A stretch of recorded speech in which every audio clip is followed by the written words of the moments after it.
ざけんな! He was the kind of man who built everything from nothing. Power, wealth, respect, and a love he thought would last forever. But success is fragile, and when the world collapsed, so did he. わかってるから! He pushed away the one person who stood by him and into the arms of his greatest enemy. First, he took his business. Then, he took his wife.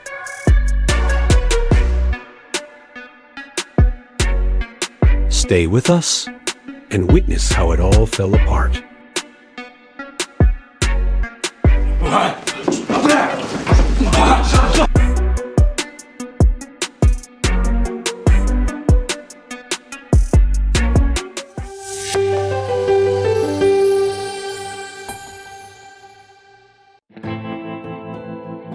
Have you ever watched your whole life slip through your fingers while still pretending everything is okay? 2 years ago, Anthony thought he had it all. The world saw him as a man who'd won at life handsome, intelligent, and the owner of a thriving business empire that seemed unstoppable. But what made everything feel complete to him wasn't the success, or the wealth, or the applause. It was Melinda. Melinda was more than just his wife, she was his peace. Graceful, radiant, and full of laughter, she was the kind of woman who made a room feel warm just by walking into it. Every morning, Anthony would wake up beside her and feel like the luckiest man alive. He used to joke that even if his business went up in flames, as long as Melinda was there, he'd still be rich. But words are easy to say when life is generous. The beginning of the end wasn't loud. It was quiet, subtle. It started with a few canceled contracts, a client pulling out, a delay in payment from overseas. Then came the headlines: economic downturn, inflation, tech layoffs. The world was shifting, and suddenly the floor under Anthony's empire began to crack. Investors pulled back. Partners grew distant. Loyal employees began turning in their resignations. He did everything he could, stayed up countless nights, worked through weekends, made sacrifices. But the harder he tried to fix things, the worse they got. His board meetings turned cold. His phone rang less. The fire in his company's eyes dimmed. And yet, he kept showing up every day in a suit and smile. At home, Melinda saw the change first. The heaviness in his shoulders, the way he stared out the window longer than usual. He stopped making jokes at breakfast. He stopped asking about her day. And still, she stayed. She brewed his coffee without fail, kissed his cheek even when he didn't react, and whispered to him late at night, "We'll get through this." But no one tells you how hard it is to carry someone else's silence. Anthony, once so full of passion and charm, was now a man drowning, and in his desperation, he began pushing away the very person trying to keep him afloat. When his factory division shut down and a lawsuit landed on his desk, something in him snapped.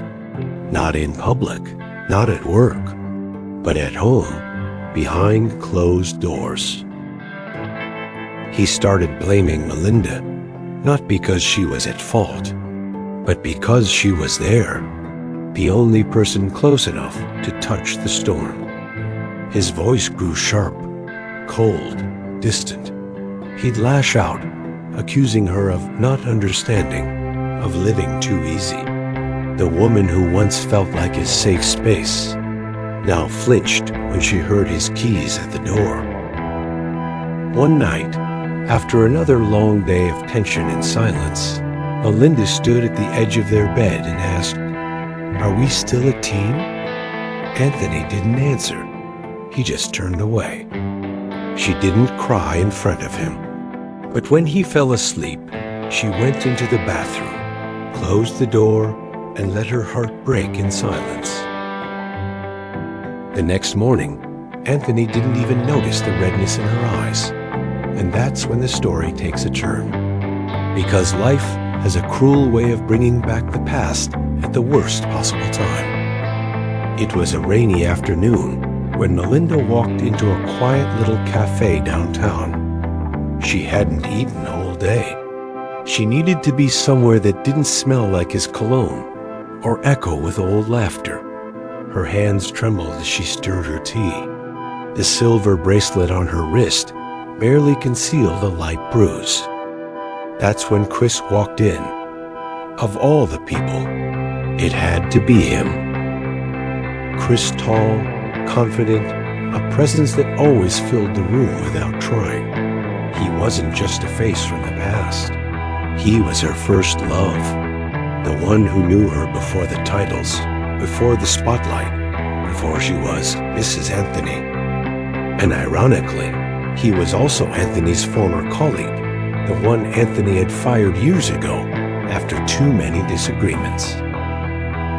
Chris didn't recognize her at first, but then he saw her face, pale, weary, and then his eyes moved to her hands, the bruises. He didn't ask right away. He didn't need to. The silence between them said enough. He simply asked, "Are you okay?" Melinda tried to smile, just tired. But Chris had known her too well, and something inside him stirred. Not pity, not revenge, just ... A deep ache that someone he once loved, someone still etched into a corner of his heart, was clearly not okay. He paid for her tea before leaving, slipped her a napkin with his number and said, "If you ever need to talk, don't hesitate." Melinda didn't respond. She just nodded, her eyes already wet. She didn't know it then, but that moment would change everything.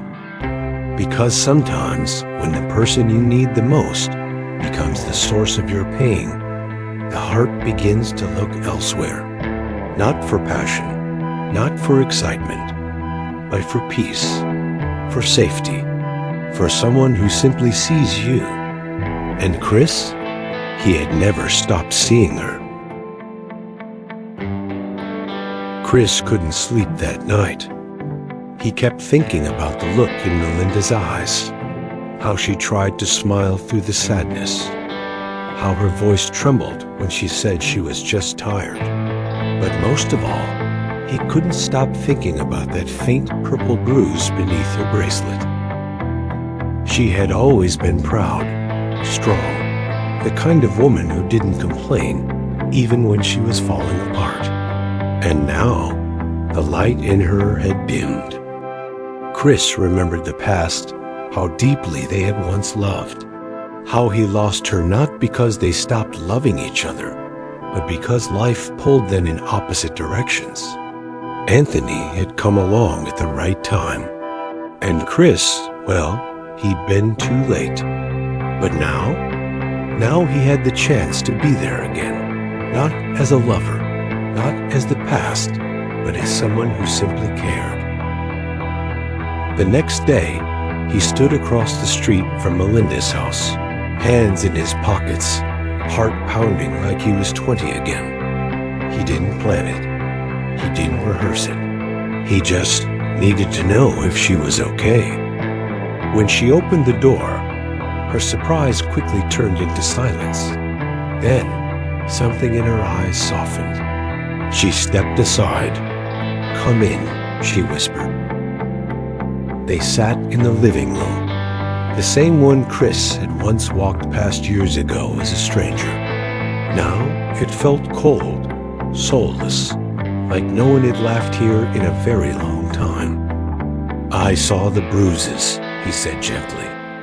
"Melinda, is he hurting you?" She looked down. "Not the way you think." He waited. "It's not physical, Chris. Not usually, but it's heavy, The shouting, the blaming, the silence. I try to be strong. I try to help him, but he's not the man I married. And I don't know who I am anymore. Chris reached out, not to grab, not to hold, but just to be near. His hand hovered, unsure. I'm not here to complicate your life, he said. I just want to remind you that you're not invisible. Tears welled up in her eyes. That was all she needed to hear.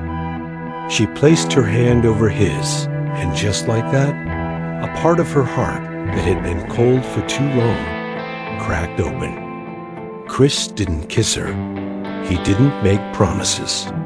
He just sat with her until the sun dipped low and the shadows filled the room. His company was now leaking from every corner. The shareholders were nervous. Clients had vanished. Employees whispered behind closed doors. And the worst part? Chris's name kept coming up. Anthony found out that Chris had launched a new company, a competitor. And worse, he was winning, taking the very clients Anthony once built his empire with. It was personal now. He felt it in his bones. To Anthony, Chris wasn't just a rival. He was the enemy. A man he'd once fired.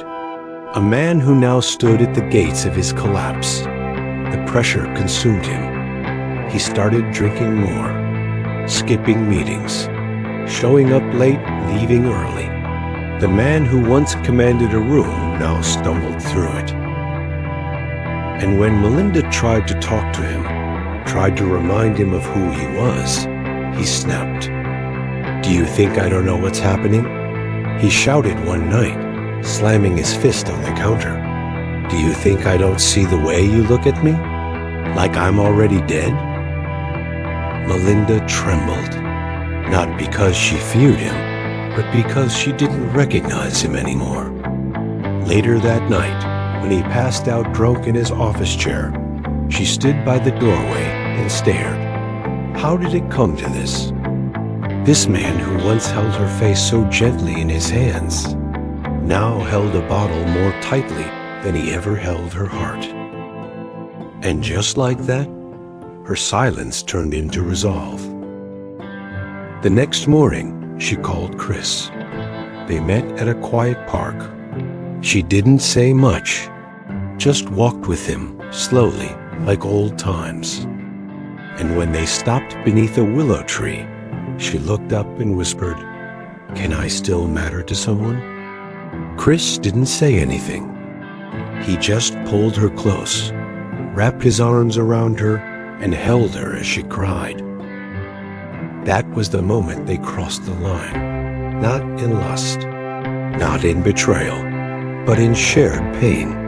Two people, scarred by time, finally finding someone who understood. From that day on, their meetings became frequent.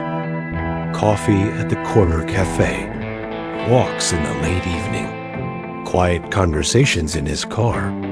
Melinda never planned to fall again, but something in Chris felt safe, familiar. And when he finally told her, "I never stopped loving you," she didn't push him away. She leaned in. And the truth is, she had stopped feeling like a wife long ago. Meanwhile, Anthony spiraled deeper. He started sleeping with strangers, not because he loved them, not because he cared, but because he needed to feel anything that reminded him he was still in control. But no one controls a sinking ship. The whispers at his office turned to rumors. His assistant quit. His top investor backed out. The board scheduled an emergency meeting without him. And then the letter came, a formal notice. His company was being taken over, and the signature at the bottom, Chris. It all came crashing down. His empire, his pride, his name, gone.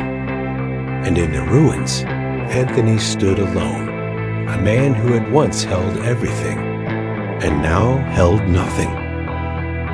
But the worst was still to come, because when he rushed home that day, heart racing, ready to tell Melinda, to cry, to scream, to beg, she wasn't there. She was gone. The only thing left behind was a note. I waited for you. I stayed through everything, but somewhere along the way, I disappeared. I deserve to exist again. And then the phone rang. Chris. Come to the office, he said. We need to talk. Anthony didn't ask why. He just went. And nothing could prepare him for what he was about to see. Anthony stood in the elevator, eyes locked on the rising numbers. Each floor felt like another heartbeat lost, another breath stolen. His fists were clenched, his jaw tight.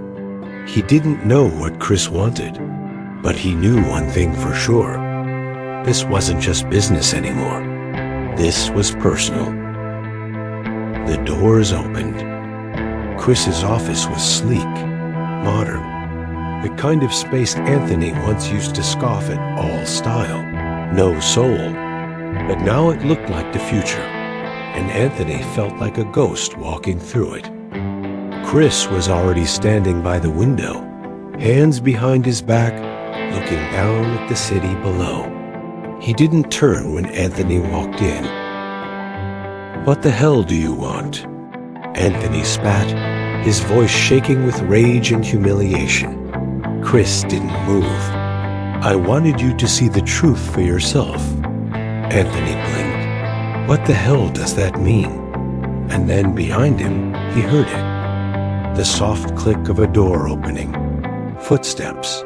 He turned around. And there she was. Melinda.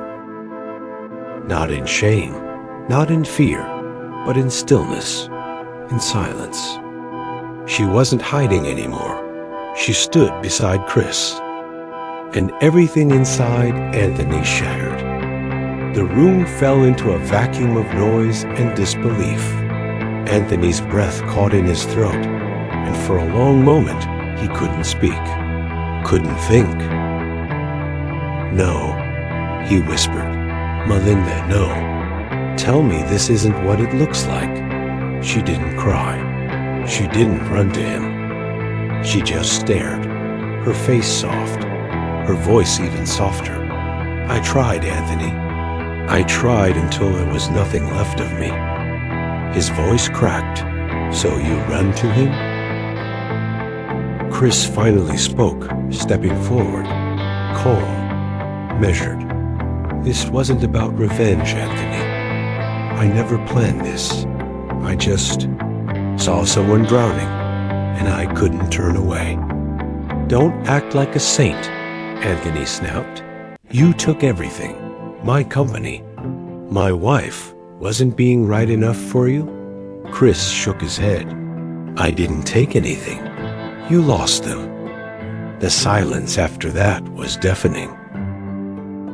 Anthony looked at Melinda, really looked at her. And for the first time in a long time, he saw her not as his wife, but as a woman, a human being, someone who had stood in the shadow of his downfall, holding on as tightly as she could until her hands bled. He stepped back. You loved me, he said, almost pleading. You said you'd stay with me, through everything. I did, she said, her voice trembling.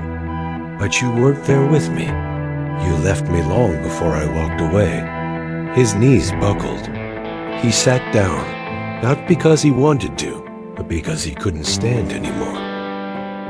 Everything felt like a dream, or a punishment, or both. He buried his face in his hands. I didn't mean to lose you. Melinda's eyes welled up. She walked over not to hurt him, not to humiliate him, but because part of her still cared.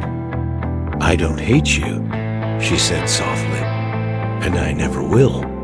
But I had to choose between dying slowly with you or finally living again." Chris placed a hand on her back gently, and for a split second, Anthony saw the kind of man he had once been and the kind of man he no longer was. "I didn't cheat on you, Anthony," Melinda said quietly. "Not in the way you think. I didn't lie. I didn't sneak. I stayed until staying became too much." He looked up, his eyes red. "Are you in love with him?" She nodded.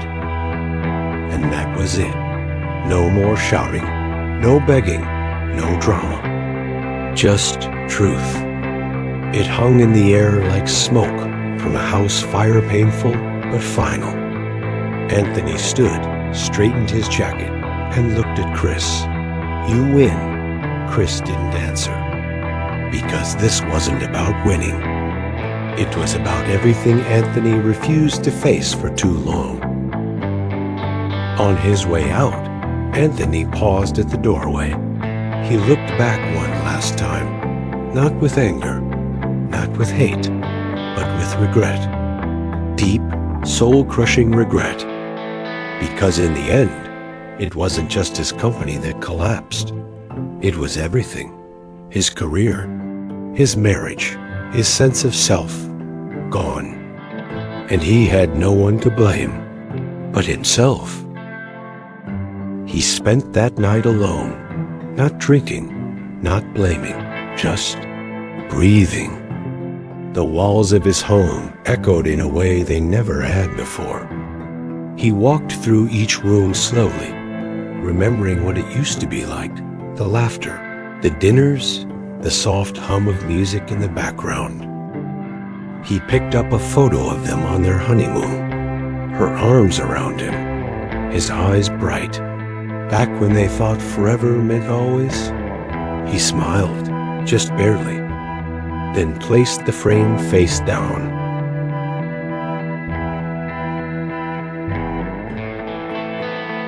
Days passed, then weeks. He didn't call Melinda. He didn't call anyone. For the first time in years, Anthony faced his silence, really faced it. And somewhere in that quiet, he found something unexpected, peace. Because sometimes rock bottom isn't the end. Sometimes it's the first honest floor you've stood on in a very long time. As for Melinda, she didn't rush into anything. She didn't move in with Chris. She didn't post pictures or gloat. She simply lived. She found herself again. The version of her that laughed without guilt, that painted in the morning, that cried when she needed to, not because she was broken, but because she was healing. And Chris, he stayed patient. Because real love doesn't demand. It waits. It listens. It grows quietly.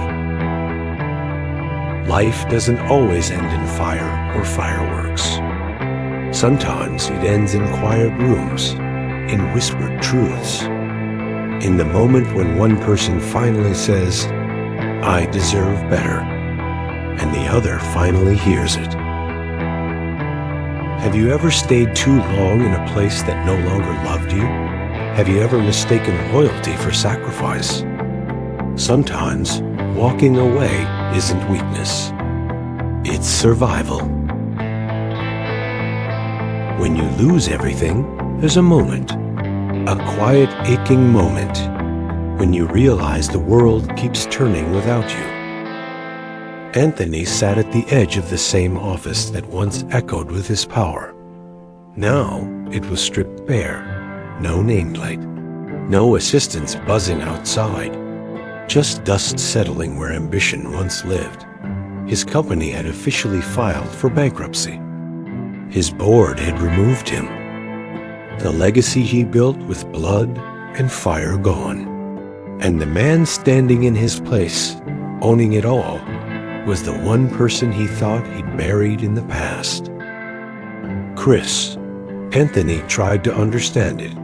How Chris, fired years ago, discarded like a broken cog, had climbed from the ashes and taken it all. But no matter how much he replayed it in his head, it always ended the same way, with him standing in the ruins alone. He should have seen it coming. The signs were everywhere. The late meetings, the quiet defections, the subtle looks in the boardroom. Chris didn't wage war the way Anthony did. He didn't come with noise. He came with patience. And he won. That morning, Anthony stared at the eviction letter in his hand. The company's remaining stakeholders had sold off what was left. His accounts were frozen. The house he and Melinda shared was being liquidated as part of his debt settlement. He'd hit the bottom, but rock bottom always has one more drop. He stormed out of the office, rage burning hotter than logic, his footsteps loud on the marble floor. There was only one person he wanted to see, Chris. He wanted to scream, to fight, to take back something, anything. But when he burst into Chris's new executive suite, it wasn't just Chris who stood there. It was Melinda. She was holding a folder, calm, composed, wearing the same look she once had when she supported him, steady, graceful, determined. He froze. "What is this?" he asked, voice sharp, eyes flicking between them. Melinda spoke first. "I'm working here now, as a consultant." Anthony's mouth opened, but nothing came out. It wasn't just betrayal anymore. It was humiliation. "You're with him, after everything?" Chris took a breath, but it was Melinda who walked closer, placing the folder gently on the table. "You don't have to forgive me," she said softly. "I'm not asking you to. But this," she gestured around the room, "was never about revenge." Anthony's voice cracked. "Then what was it about?" "Hope," she whispered. "Hope that I could still be something. Someone, after losing myself trying to love you." That hit harder than any insult could. He turned to Chris, fists clenched. "You've been planning this for years, haven't you? Waiting for me to fall?" Chris didn't flinch. "No, I just didn't look away when you started collapsing." Anthony stepped back, breathing hard. He wanted to hit something, scream, but his body was tired, his spirit crushed, his pride in shreds. Melinda took one more step toward him. "You were the love of my life, Anthony, but you forgot I was alive. You forgot we were alive." He looked into her eyes and saw no hate there, just sadness. A quiet kind of mourning for the man he used to be. And that's when it finally sank in. He hadn't lost Melinda because of Chris. He'd lost her because he'd stopped fighting for her. Because when life grew hard, instead of leaning on the woman who would have carried him, he pushed her into the dark with him. And someone who still saw her, pulled her back into the light. "I deserve this," Anthony said quietly, tears building in his eyes. Melinda nodded once. "We all deserve to be seen." There were no goodbyes, no hugs, no dramatic exits. Just a long pause, a broken man, and two people who had found each other in the wreckage. Anthony walked out, slowly, not defeated but finally honest with himself. Weeks turned into months. Anthony rented a modest apartment downtown. No luxury, no staff, just silence and a second-hand couch.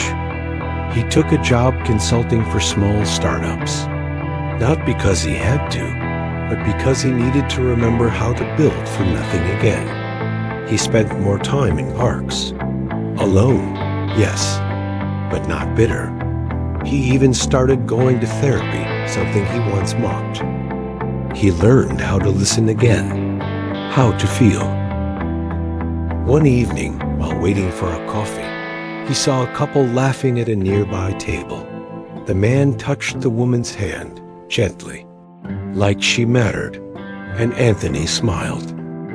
Not because he wasn't hurting anymore, but because he finally understood why he had lost what he did.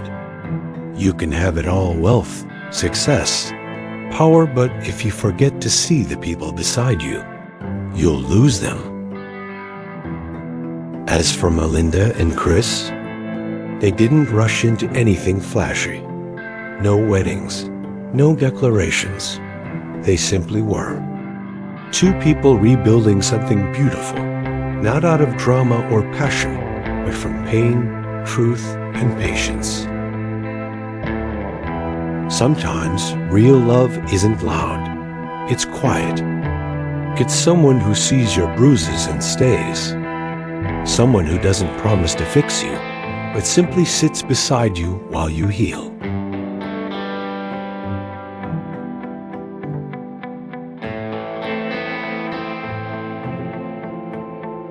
To the ones watching this, if you're holding on to someone who no longer holds on to you, if your home is filled with silence instead of laughter, if love feels like a memory more than a presence, ask yourself this: are you still in it?